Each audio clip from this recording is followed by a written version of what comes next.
The shakedown cruise of the Iowa, one of the many new warships added to the American fleet, and an illustration of how American sea power has grown. The rapid fire of cannon with strange light effects. The Iowa is studded with anti-aircraft batteries. And an enemy plane is shot down.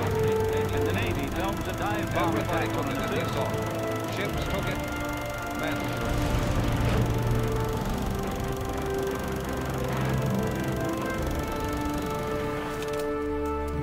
Well, obviously authenticity is a critical part of Battlestations.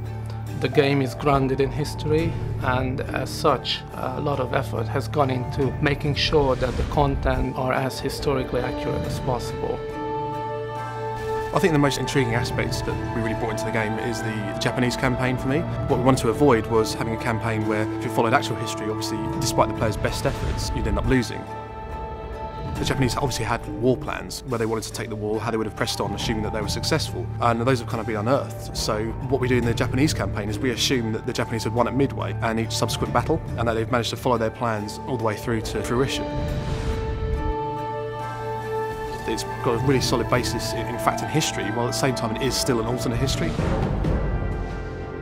Well, obviously we didn't live in the 1940s, but we have archived materials, documents, photos, so the art team has been very careful to depict the game as accurately as possible.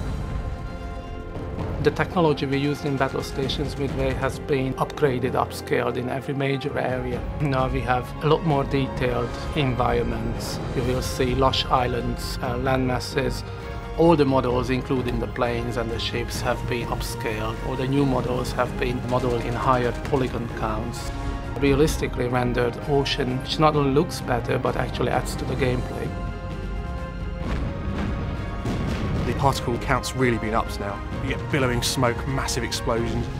When you're flying towards a carrier with a couple of flanking ships, you just fly into a wall of AA fire, and it really looks like that now. In Battlestations Pacific you'll find more than 100 war machines.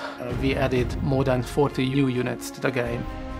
The team went into absolute minute detail, so you can see the body panels over the ribs of the plane fuselage, and as they ripple as they go over them, the paintwork chipping along the seams of those panels, the scorch marks from the exhaust vent. We really have gone into absolute finite detail to ensure that these models are all as accurate and realistic as possible.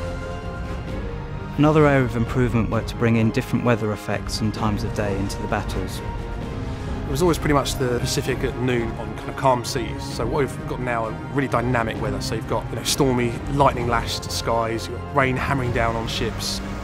A lot of it's about atmosphere, and there are some gameplay implications. For example, there's a mission where a number of torpedo bombers are coming for you. In a flash of lightning, you'll see a glint of all the wings, and suddenly you know you're in real trouble.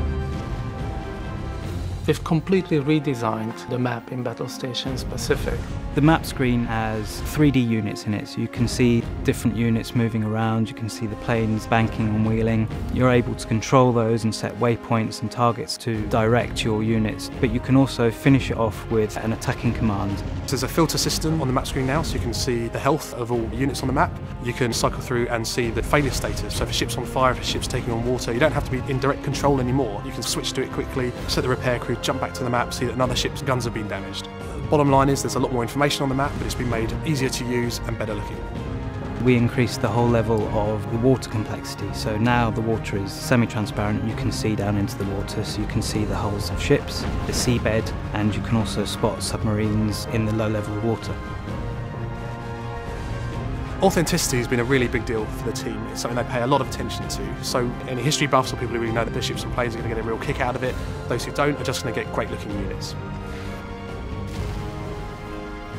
It really is epic.